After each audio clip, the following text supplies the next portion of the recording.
Comment faire un tunnel de vente simplement et gratuitement dans WordPress? Bonjour, c'est Jérémy et c'est ce que nous allons voir dans cette vidéo. Alors petit point avant de commencer, au niveau du setup de mon site. Ici je suis sur un site réalisé en local via cette vidéo. Donc c'est une vidéo qui vous présentera comment créer un site en local. Vous pouvez aussi très bien créer un site directement en ligne. Ensuite, sur ce site WordPress, j'ai installé le thème qui s'appelle Blocksy. Pareil, il y a une autre vidéo qui va s'afficher juste au-dessus où je vous expliquerai comment fonctionne le thème et comment le prendre en main. Et ensuite, concernant ce thème, j'ai installé une des démos gratuites qui s'appelle Garde-robe, qui est donc un e-shop de vêtements. Niveau constructeur de page, j'utilise le constructeur de page qui s'appelle Elementor. Le plugin que nous allons voir pour construire notre funnel de vente, lui, s'adapte à plusieurs page builders, notamment Elementor, mais nous avons aussi Gutenberg, Prezi ou encore Divi. Autre petite précision, concernant ce tutoriel, vous n'aurez rien à débourser. Tout ce que j'ai utilisé jusqu'à présent est gratuit, que ce soit Blocksy, je l'ai utilisé dans sa version gratuite, pareil pour Elementor et Cartflow, qui lui aussi dispose d'une version payante. Nous allons nous intéresser qu'à la version gratuite dans ce tutoriel. Autre petit point important avant de commencer, pour bien utiliser Cartflow et donc créer vos funnels de vente, il vous faudra installer WooCommerce sur votre site et avoir déjà des produits à vendre. Ou vous pouvez très bien, comme moi, installer une démo avec des produits pour prendre en main l'outil. Autre petite précision, vous n'êtes pas non plus obligé de proposer des produits physiques et payants, vous pouvez très bien faire des funnels de vente concernant un e-book ou encore des webinaires. Donc maintenant, concernant notre outil. Notre outil s'appelle Cartflows, donc c'est un outil freemium comme je vous l'ai dit, qui a plusieurs fonctionnalités. Donc nous, dans la version gratuite, il y a certaines fonctionnalités auxquelles nous n'aurons pas le droit, notamment tout ce qui va être upsell, order bump je crois aussi, et tout ce qui va être aussi downsell. Donc on va y revenir, nous allons regarder vite fait la différence au niveau gratuit et au niveau payant, puis nous allons mettre en place l'outil sur notre site démo. Donc concernant les prix, vous avez deux types de licences, soit la licence annuelle qui est à 239 $, vu qu'elle est actuellement en promotion, ou la licence illimitée à vie qui est à 1000 $. Au niveau des fonctionnalités, vous aurez exactement les mêmes. Maintenant, comparatif entre la version gratuite et la version pro, donc il y a le downsell qu'on n'a pas, le one column checkout, donc l'A/B testing que nous n'avons pas, mais ça, on peut encore le contourner avec d'autres outils gratuits comme Google Optimize qui nous permet de faire de l'A/B testing sur nos sites.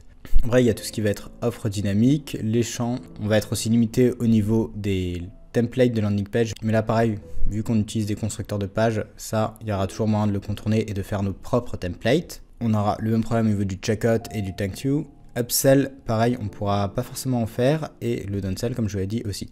Après, chose qui est très intéressante, c'est que vous avez la possibilité de faire tout ce qui va être abandon de panier via un plugin complémentaire créé aussi par Cartflow, ainsi que de mettre en place tout ce qui va être le pixel Facebook, donc l'outil d'analyse et de reporting qui vous permet de refaire des publicités ciblées sur Facebook. Maintenant que nous avons fait le tour de la différence entre la version gratuite et payante, nous allons nous retrouver sur WordPress pour installer ceci. Donc là sur WordPress, je suis directement dans la partie extension, j'ai recherché Cartflows et je vais installer le premier. Le deuxième étant le plugin de panier abandonné dont je vous avais parlé. Mais ça à la rigueur, si le sujet vous intéresse, j'en parlerai dans une autre vidéo. Ici nous allons vraiment nous concentrer sur le plugin et ses fonctionnalités de base et voir comment le prendre en main. Maintenant, nous allons l'activer. Une fois le plugin activé, nous allons utiliser le Start Wizard pour le configurer. Donc ici, nous avons tout ce qui va être Welcome. Donc nous faisons Let's Go. Ensuite, on nous demande de sélectionner notre page builder. Donc vous voyez, il y a la liste que je vous ai citée. Nous, dans le cas, nous allons utiliser Elementor. Puis nous faisons Next. Checkout, pareil. Donc là, vous pourrez rentrer vos informations personnelles si vous voulez des astuces et des vidéos particulières pour cette solution qu'ils vous enverront gratuitement.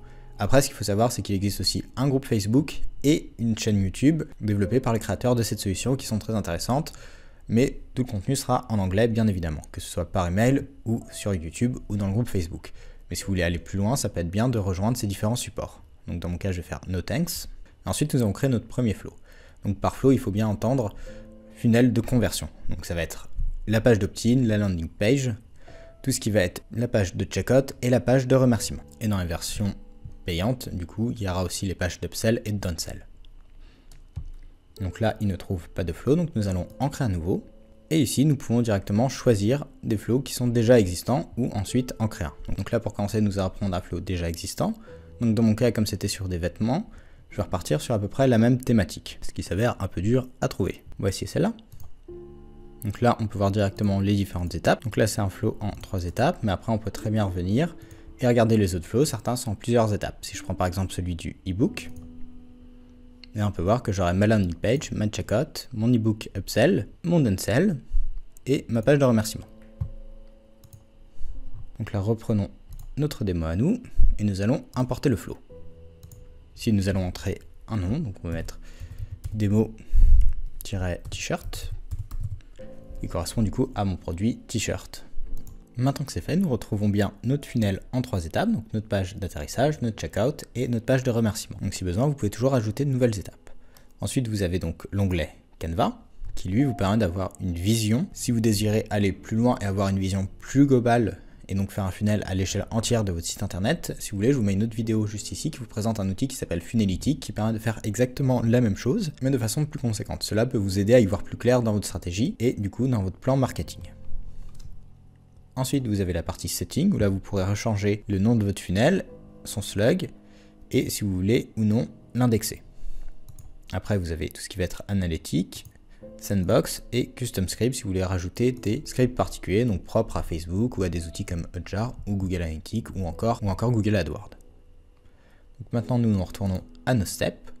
Donc là, nous avons bien notre landing page. Avant de commencer la création de notre landing page, on va juste assigner un produit à notre page checkout. Donc pour ça, nous allons cliquer sur le bouton Edit, tout à droite. Donc ici, nous pouvons soit voir notre page, soit l'éditer avec Elementor, mais nous rendons dans Product et nous allons ajouter un produit.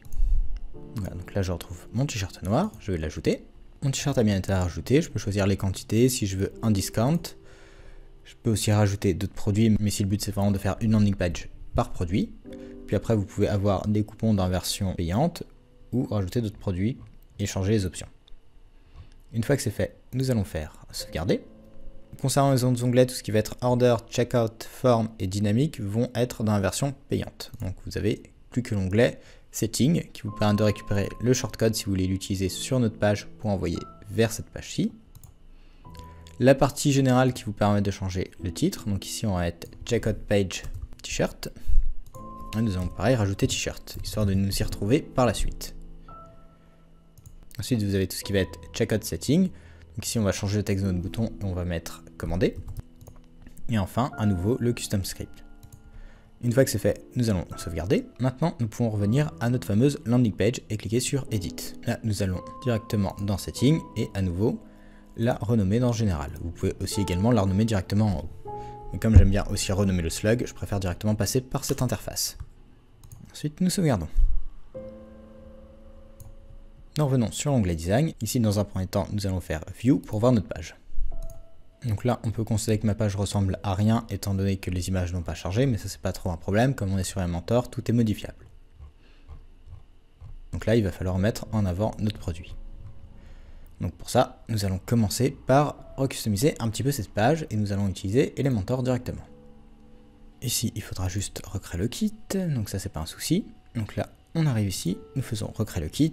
Une fois que c'est fait, nous retournons sur notre page, on actualise.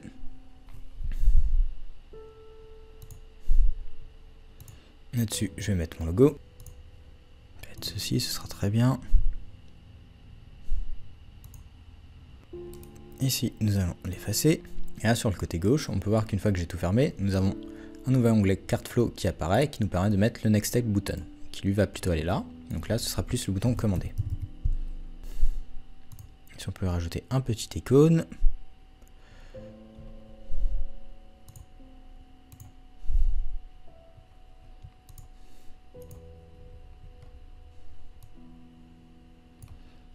Voilà.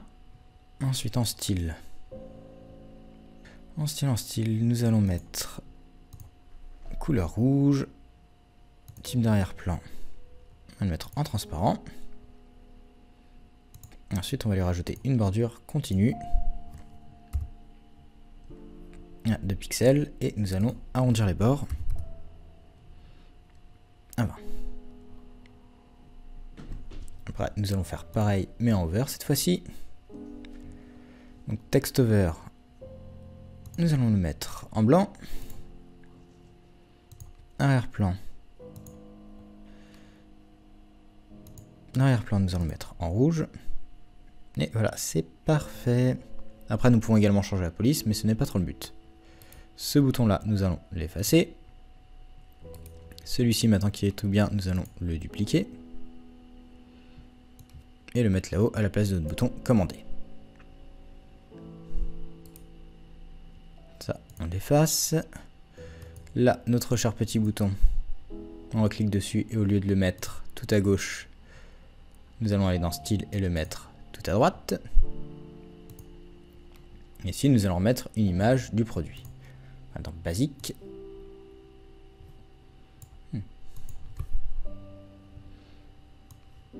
Prenons une image. Nous importons notre image produit. Voilà. Ensuite, notre section, on va la mettre en pleine largeur. Et pareil, on va lui rajouter un arrière-plan. Ici, on va plutôt s'amuser. On va mettre une couleur. Et en superposition, là, nous allons mettre notre image.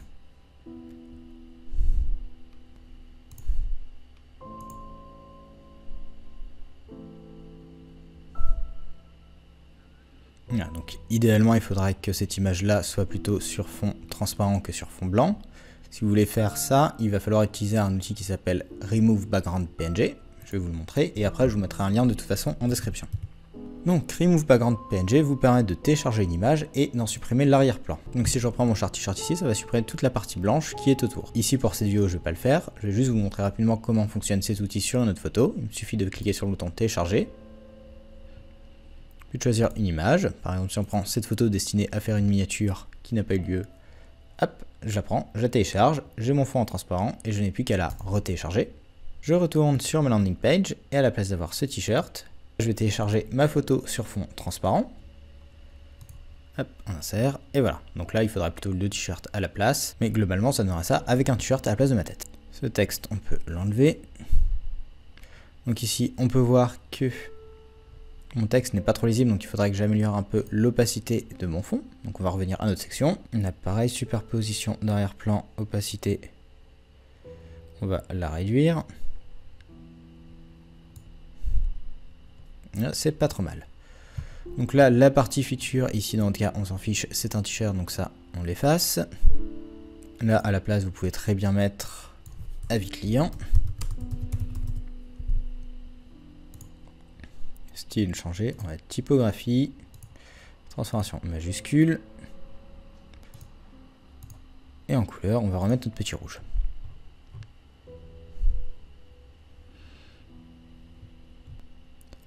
Ici, ce bouton-là, pareil, c'est un Modify Next Button, donc lui, on peut le garder, il faudra juste changer notre titre. Et là, il faudra remettre bien notre produit. Et on y revient juste après, on va juste l'ajouter une première fois ici. Donc nous allons ajouter une nouvelle section, cliquer sur le folder, donc le fichier. Et là, nous allons aller dans la partie bloc. Et là, retrouver un bloc qui correspond à ce qu'on a envie de faire. Ici, j'aimerais bien un bloc en 2 colonnes, à peu près comme ceci. Ceci est en pro. Après, je peux très bien le refaire, mais ça mettrait trop de temps. Voici dans les features. Voilà, donc ça, ce serait parfait. Là, Elementor nous demande de nous connecter, donc pas de souci, ça reste gratuit. C'est juste pour accéder à tout ce qui est Template Library. Loguer, se connecter. Maintenant, ma section, je la remets en pleine largeur. Ici, je peux mettre Super T-shirt. Donc pareil, il faudra uniformiser les polices. Là, mon bouton, je vais le dupliquer. Et ensuite, je vais dans Style et je vais le mettre en très grand. Non, un peu trop grand, en grand. Après là, pareil, on change l'image, on met un t-shirt. On a nos avis clients, un call to action et une foire aux questions. Puis après, entre-temps, vous pouvez très bien mettre 3 icônes avec un au sujet des frais de port, un autre au sujet de tout ce qui va être retour, un autre sur la sécurité, ce qui se traduirait à peu près sous cette forme.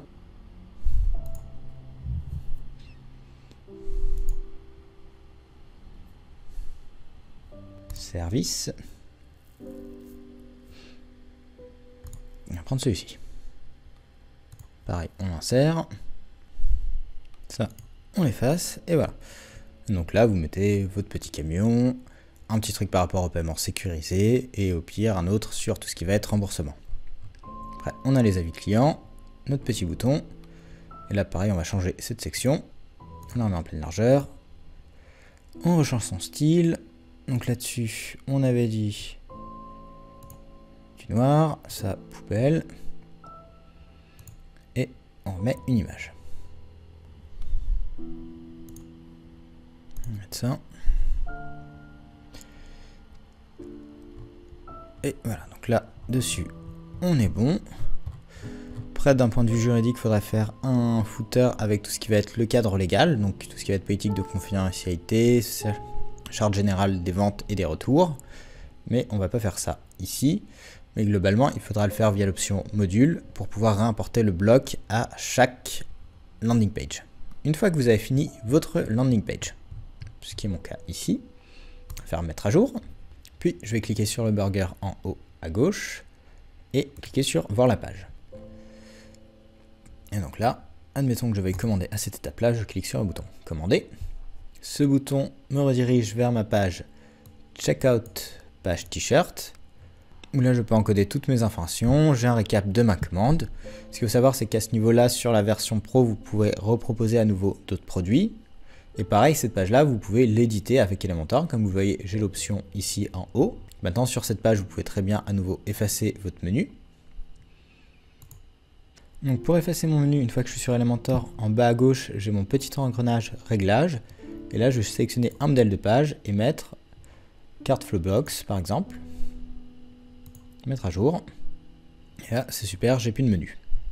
Donc là, si vous voulez, vous pouvez à nouveau remettre un menu spécial pour ce type de page. Donc pour ça, vous n'aurez plus qu'à rajouter une section au-dessus. Donc maintenant, en fait, pour configurer ces champs et changer le design qui est en 2 colonnes, il faut retourner sur l'interface, sauf que la customisation de champs n'est disponible que dans la version payante. Donc vous êtes obligé d'avoir tous ces champs-là. Après, à voir directement dans WooCommerce sur quel champ vous pouvez jouer. Il y en a certains que vous pourrez certainement supprimer. Dans ce cas, il faudra directement passer par WooCommerce. Une fois que vous avez fait votre page de checkout, une autre étape importante va être la page de remerciement. Pareil, vous pouvez l'éditer, donc nous allons faire hop, quitter. Et là, vous retrouvez à nouveau les différentes étapes de général, etc.